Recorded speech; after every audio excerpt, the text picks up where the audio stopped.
بسم اللہ الرحمن الرحیم۔ السلام علیکم۔ جینیاتی طور پر چوہا ایک ایسا جانور ہے جو انسانوں سے بہت قریب ہے۔ یہی وجہ ہے کہ سائنسدان جب انسانی بیماریوں پر تحقیق کرتے ہیں تو بالعموم چوہوں کو تختہ مشق بناتے ہیں۔ ان میں بیماریوں کے جراثیم داخل کیے جاتے ہیں اور پھر مختلف تجرباتی دوائیں اور ویکسین دے کر ان کے نتائج دیکھے جاتے ہیں۔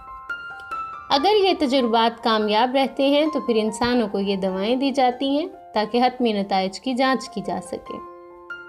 شاید اسی جینیاتی مماثلت کا نتیجہ ہے کہ چوہے گھروں میں گھس کر انسانی غذائیں مثلاً روٹی وغیرہ شوق سے کھاتے ہیں اور دیگر کارآمد اشیاء بھی کتر جاتے ہیں۔ اس لیے انسان انہیں سخت ناپسند کرتے ہیں اور ان سے پیچھا چھڑانے کے لیے مختلف حربے استعمال کرتے ہیں۔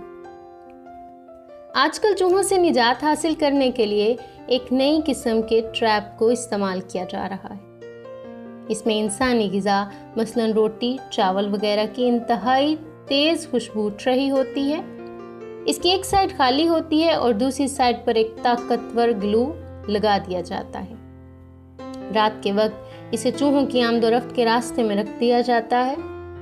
اندھیرا ہوتے ہی چوہے خوشبو کے پیچھے دوڑتے ہوئے آتے ہیں اور اس پر چڑھ جاتے ہیں، مگر پھر انہیں اترنا نصیب نہیں ہوتا کیونکہ انتہائی طاقتور گلو ان کے پاؤں جکڑ لیتا ہے۔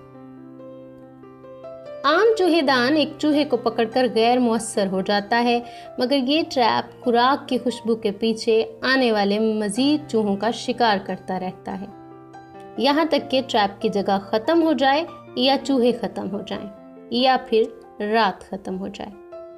پھر صبح اس قید خانے کو چیختے چلاتے قیدیوں کے ساتھ اٹھا کر کوڑے دان میں پھینک دیا جاتا ہے، جہاں وہ جان سے چلے جاتے ہیں مگر اپنی جگہ سے ہل نہیں پاتے۔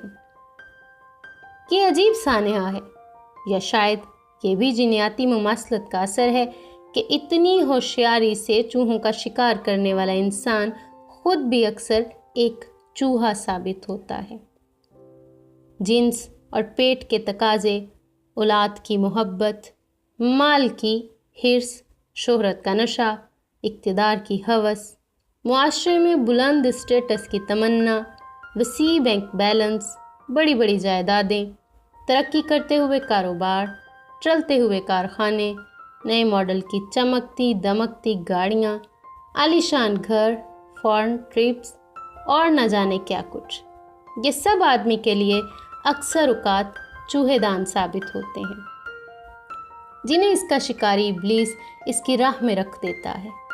ان کی کشش میں انسان پیغمبروں سے انگلی چھڑا کر دیوانہ وار ان کی طرف بھاگتا ہے۔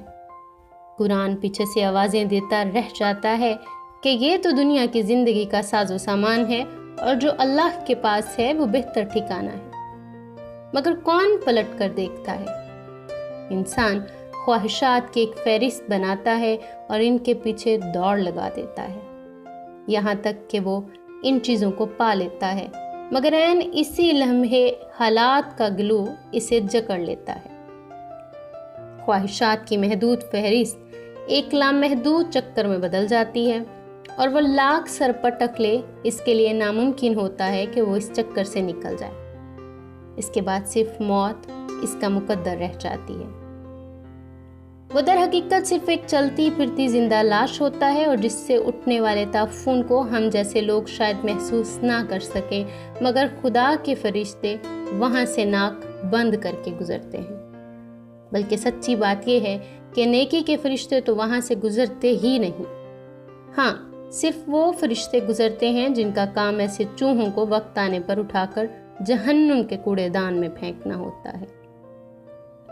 انسان کا حال یہ ہے کہ وہ ایک کے بعد ایک اس ٹریپ میں پھنستے چلے جاتے ہیں۔ وہ سمجھتے ہیں کہ پہلا چوہا بھی وہاں مزے کر رہا ہے، اس کے دیکھا دیکھی وہ بھی اپنا حصہ وصول کرنے کے لیے اس دوڑ میں شامل ہو جاتے ہیں۔ بالآخر سب کا ایک ہی انجام ہوتا ہے، البتہ جو لوگ خواہشات کے اس جال سے بچ کر نکل جائیں، ان کا استقبال عالم کا پروردگار خود یوں کرے گا: اے نفس مطمئنہ، لوٹ چل اپنے رب کی طرف، اس طرح کہ تو اس سے راضی اور وہ تجھ سے راضی۔ پھر داخل ہو جا میرے بندوں میں اور داخل ہو جا میری جنت میں۔ چوہوں کو پکڑنے والوں، اپنے چوہے دان کو پہچانو۔ تمہارے شکاری ابلیس نے اس دور میں نت نئے چوہے دان بنا لیے ہیں۔ کہیں ایسا نہ ہو کسی روز تم بھی کسی جال میں جکڑے جاؤ اور تمہیں خبر تک نہ ہو۔ اپنے حصے کی روٹی کی تلاش میں پیغمبر سے انگلی مت چھڑاؤ۔ کبھی خدا کی کتاب کو پلٹ کر دیکھ لو، جس کے لیے دنیا کی کامیابی اتنی ہی غیر اہم ہے جتنی تمہارے لیے آخرت۔ زندگی کی شام ڈھلنے کو ہے، کیوں فانی دنیا کے لیے ابدی آخرت کو کھو رہے ہو؟ کیوں عارضی لذتوں کے لیے بے مثل جنت کو کھو رہے ہو؟ 2-4 روز اور ہے خوابوں کا سلسلہ، پھر ابد تک رہے گا عذابوں کا سلسلہ۔ اپنا خیال رکھیے، اپنے خیال کا بھی خیال رکھیے۔ اللہ حافظ۔